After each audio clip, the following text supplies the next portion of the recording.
1950년 6월 25일, 그날은 일요일이었습니다. 고요했던 새벽은 천지를 진동하며 진격하는 북한군의 탱크에 의해 깨졌고, 북한군은 폭풍이라는 작전명 하에 전면적인 남한 침공을 개시합니다. 이미 사령부의 명령으로 수많은 장병들이 휴가를 떠났기 때문에 남한의 부대는 텅 비어 있었죠. 행간에는 장기간의 경계태세로 인한 군인들의 사기 저하를 우려해 휴가를 보내줬다는 말도 있지만, 이 판단에 대해서는 아직까지도 미스터리로 남아있습니다. 북한군은 기갑전력을 앞세워 파죽지세로 밀고 내려오는데, 이 당시 북한군의 진격을 방어하던 한 국군 장교는 그날 태어나서 자주포를 처음 봤다라고 말할 정도로 남북한의 전력 차이는 심각했습니다. 전면 충돌을 방지해 남한 군대의 제한적인 지원만 유지하던 미군의 정책으로 인해 당시 남한 측은 전차가 단 한 대도 없었을 뿐더러 적 전차에 대응할 대전차 무기도 전혀 없었습니다.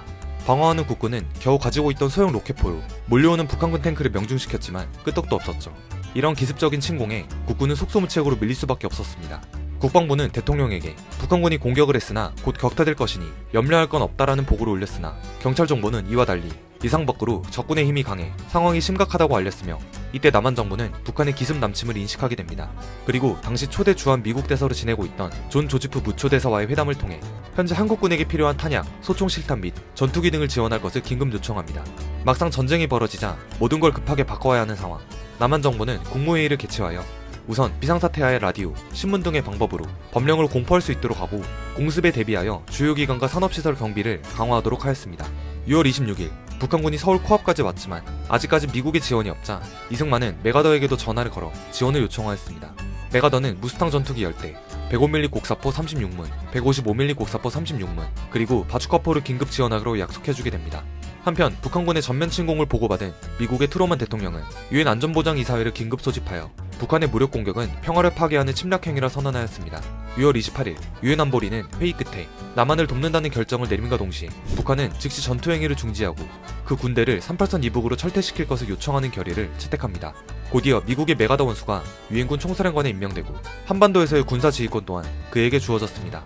이에 앞서 당시 일본에 있던 메가더는 한국으로 넘어와 전선을 시찰하고 북한군을 저지할 방안을 모색하였습니다. 참고로 이 당시 메가더는 멕시코 혁명과 1차 세계대전, 2차 세계대전을 모두 참전했던 베테랑이었습니다. 이미 최연소 육군 참모총장부터 최연소 육군 원수까지 군의 주요 지휘를 일찍이 달성하고 있었죠. 전화를 코앞에 둔 서울의 상황은 어땠을까요? 서울 시민들은 의외로 초반에는 북한군 침공에 대해 심드렁했습니다.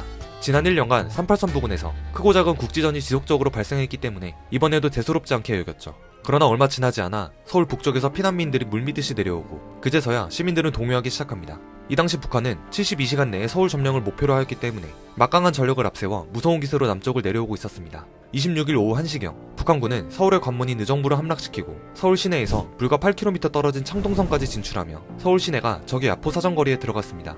이처럼 전쟁 발발 3일 만인 6월 28일 북한의 빠른 침투에 남한은 대응도 제대로 못하고 수도 서울을 점령당하고 맙니다. 이때 정부 요인들은 대전으로 피난하여 다시 전쟁에 대응하기 시작하죠. 북한의 최초 기습작전은 성공적이었습니다. 그리고 이 전과를 확대하여 남해안까지 진출하여 한반도를 공산주의로 물들이고자 하지만 무슨 일인지 북한군은 한강을 건너지 않고 서울에서 3일을 지체하게 됩니다. 이는 북한이 서울에 입성할 때 국군이 한강 인도교를 비롯한 철교, 광진교를 폭파하였기 때문에 북한의 전차와 병력이 쉽게 내려올 수 없었던 것인데요.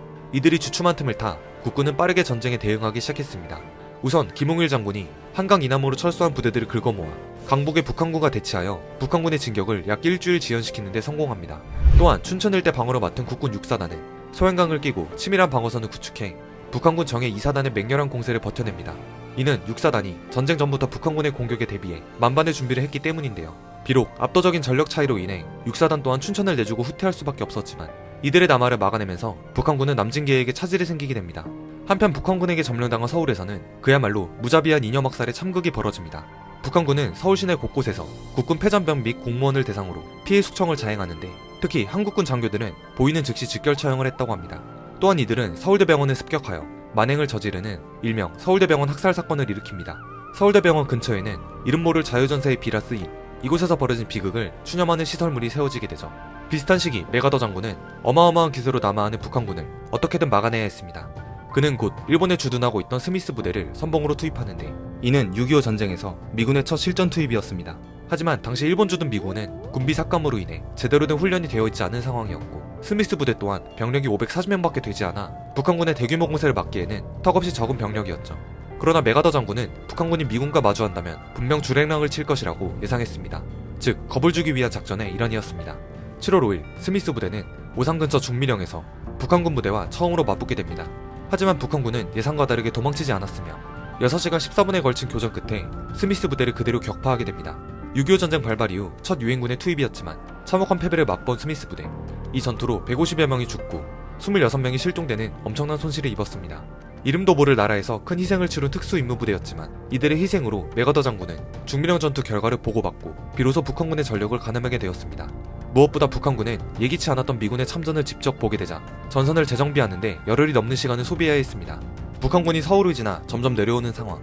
맥어더 장군은 멀리 떨어진 본국의 지원과 전 세계에서 파병되는 유엔군이 도착하기까지의 시간을 벌기 위해 일본에 있는 미 8군을 전선으로 투입합니다.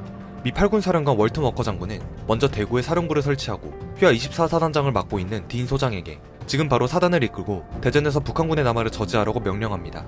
이에 딘 소장의 미 24사단은 대전 금강 부근에 도착해 우선 금강을 잇는 다리를 모두 폭파시켜 방어선을 형성하지만 이들 또한 스미스 부대처럼 전투 경험이 거의 없었기 때문에 실전으로 다져진 북한군의 쾌속 진격을 막을 순 없었습니다. 북한군은 금강을 가볍게 우회해서 대전에 주둔한 미군을 포위하며 옥죄어왔고 미 24사단은 꼼짝없이 전멸당할 위기에 봉착했습니다. 이 전투에서 사단장인 딘 소장이 직접 대전차포를 들고 전차를 파괴할 만큼 상황은 최악으로 치닫고 결국 미 24사단은 치욕적인 패배를 당합니다. 그리고 미 24사단이 무너짐에 따라 7월 20일 대전도 북한군의 수중에 떨어지게 되죠. 전장에서 직접 혈투를 벌인 딘 소장은 북한군의 포로로 잡혀 포로 수용소로 끌려갑니다. 이제 남한 국토의 배꼽이자 교통의 요충지인 대전마저 뚫렸습니다. 북한군은 전쟁을 시작한 지 한 달 만에 경상도를 제외한 남한 전 지역을 점령했고 후퇴에 후퇴를 거듭한 국군과 미군은 낙동강 지역의 최후의 방어선에 모든 걸 걸어야 했습니다.